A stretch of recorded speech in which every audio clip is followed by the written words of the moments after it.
So this morning, I'd like to begin by telling an old Cherokee legend. It goes like this. An old Cherokee is teaching his grandson about life. A fight is going on inside me, he says to the boy. It's a terrible fight between two wolves. One is filled with ill will, anger, envy, sorrow, regret, greed, arrogance, self-pity, guilt, resentment, inferiority, lies, false pride, superiority, and ego. Other is filled with goodwill. He is joy, peace, love, hope, serenity, humility, kindness, benevolence, empathy, generosity, truthfulness, compassion, and faith. The same fight is going on inside you and every other person too. Well, the grandson thought about that for a minute, and then he asked his grandfather, well, which wolf will win? And the old Cherokee simply replied, the one you feed. The one you feed. Now let's look at what's happening out there in this world right now and what's happening inside each and every person who is alive right now and who has ever walked the planet through their own lifetime and alongside with others as a collective whole. And let's look at what's happening in the world through the lens of energy, the energy from the 7 factors of awakening. So which wolf do you think is being fed, generally speaking? By each person and by the collective. Which wolf? Look around. Look at what we were born into, what previous generations fed, and what are we feeding? What are you seeing these days? What are you noticing, generally speaking? Acts of kindness, generosity, goodwill, or not? Do these kinds of actions feel good to witness or not? Not sure what you're seeing? Read or listen to the news. Then feel the impact of what's being said or displayed. Is it comforting, uplifting, or discouraging and making you anxious? What is the result, the cost, the outcome of this human habit that we have of feeding the angry wolf? Well, let's look inside, in here, and consider the impact of feeding our own angry wolf and keeping it alive inside, reviewing disagreements and upsets again and again, and holding on to grudges. Can you feel the tension? Can you feel the coarseness, the hurtfulness of that energy? Can you feel how the body and breathing get tight? How the mind keeps churning out images and stories that keep it going, and the heart follows suit? The Buddha suggested that we use energy, because energy is neither good nor bad, use energy in the service of letting go and not encouraging or bringing forward unwholesome or harmful mind states. Makes sense, right? Holding on to a hot coal is bound to burn us. When we, alone and together, hold on and fuel the fire of harm, the whole world is ablaze. All this does is reinforce the harmful habit in here and its negative impact in here and out there. And what's the impact of feeding our kind wolf inside of us, of bringing forward kindness, generosity, and goodwill? What does that feel like inside when you decide to offer an olive branch to someone you've had a disagreement with? when you smile and say thank you to someone, or when someone smiles at you, holds the door for you, offers you kindness. What does that feel like inside? The Buddha suggested that we notice and make much of these bright, uplifting energies, that we want to bring this kind of energy forward and as often as possible.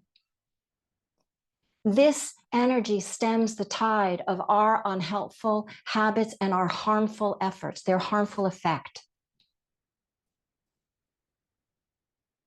I find this kind of agency helpful in times like these. There is little we can control in this ever-changing world, very little. But we can choose to notice the energy that we are putting out, that we are serving up and putting out toward ourselves, toward others, and the world. So let's practice being mindful of what energy we're doing, what energy we're putting out in the world and directing toward ourselves. Many of us right now are probably sitting with a lot of uncomfortable feelings. Let's acknowledge their presence and let's practice tending to them kindly, letting go what we can, let go of the tension that we can, and soothing and holding what remains. Let's keep the long view in mind and be mindful of what wolf we are feeding. Feel the energy and adjust accordingly. We have choice. We always have choice. We can do this. It is indeed for our welfare and for the welfare of all we encounter, and frankly, for future generations. So let's leave a legacy of goodwill in our wake. All right, let's practice that today. Thank you for your kind attention. And if you will, kindly turn your attention to the body, and let's open the body up. Let's make some breathing room.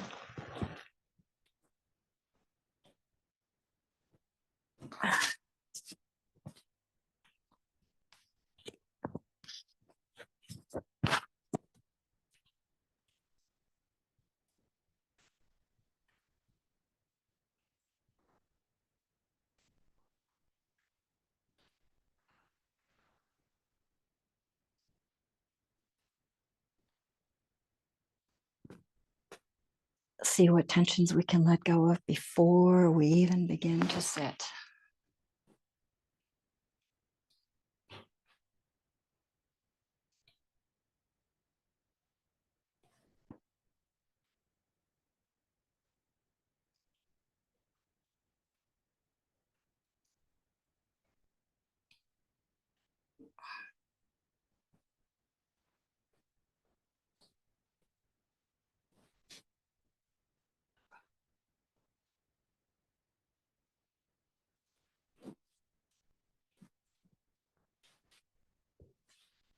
Give the body whatever supports it needs so we can let go of any extra work.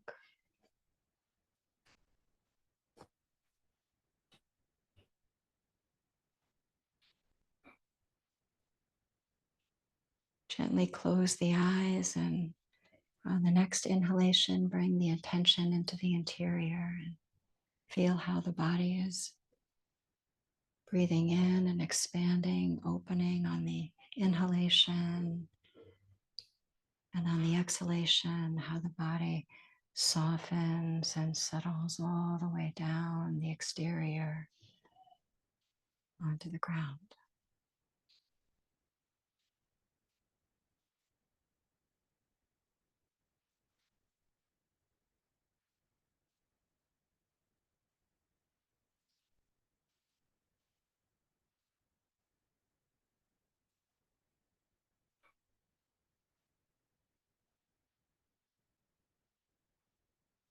And see if you can soften the belly just a little bit more and let the breath kind of settle a little lower if possible. And let it lengthen. Make much of the exhalations.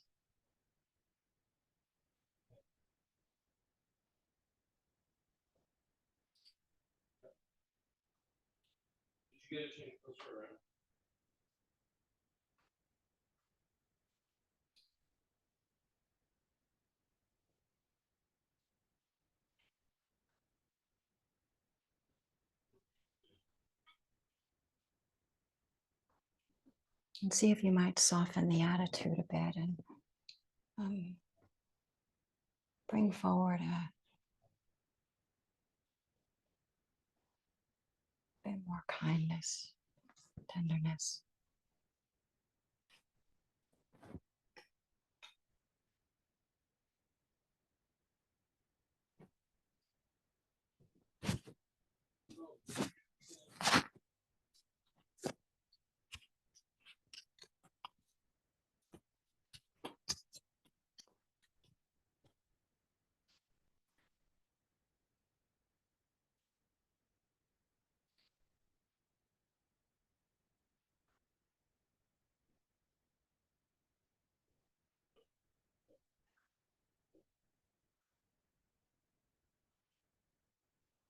Let whatever busyness is going on in the mind be like clouds in the sky.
And your job in this meditation is to notice when tension and tightness are present and see if you can soften.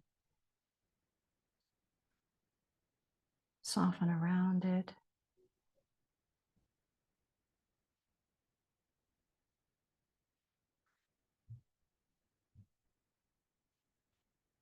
Help it to feel more comfortable.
as if the breath were massaging the interior,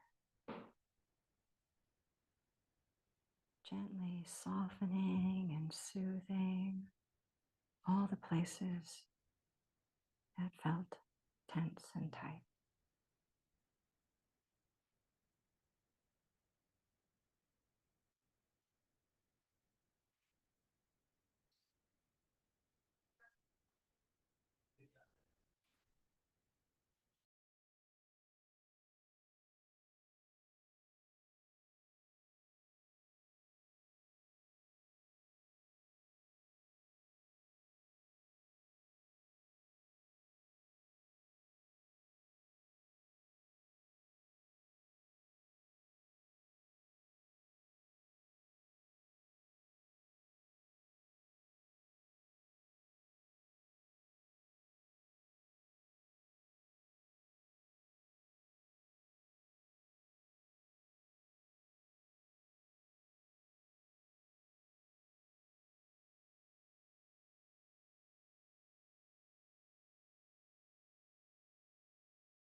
staying out of the busyness of the mind,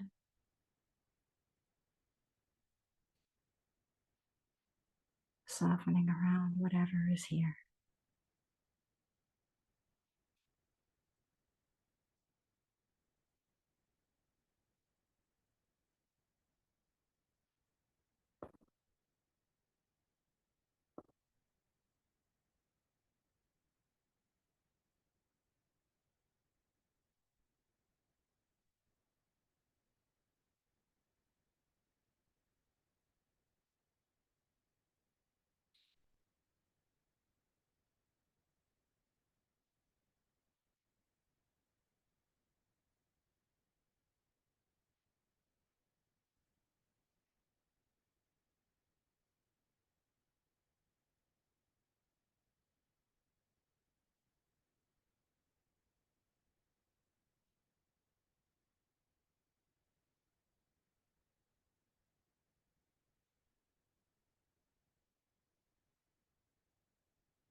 And in the last few minutes of the meditation,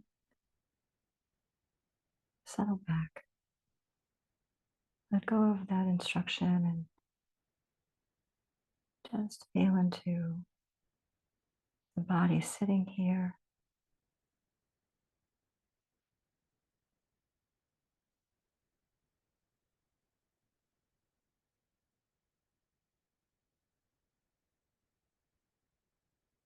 And gently open the aperture of attention and sense all of us sitting here with you and you sitting here with us.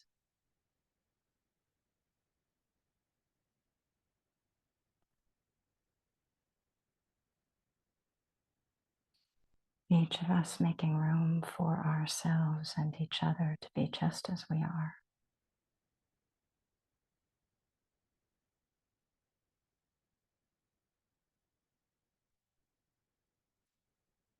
And feel the blessing of that. Not so everywhere, but it is here.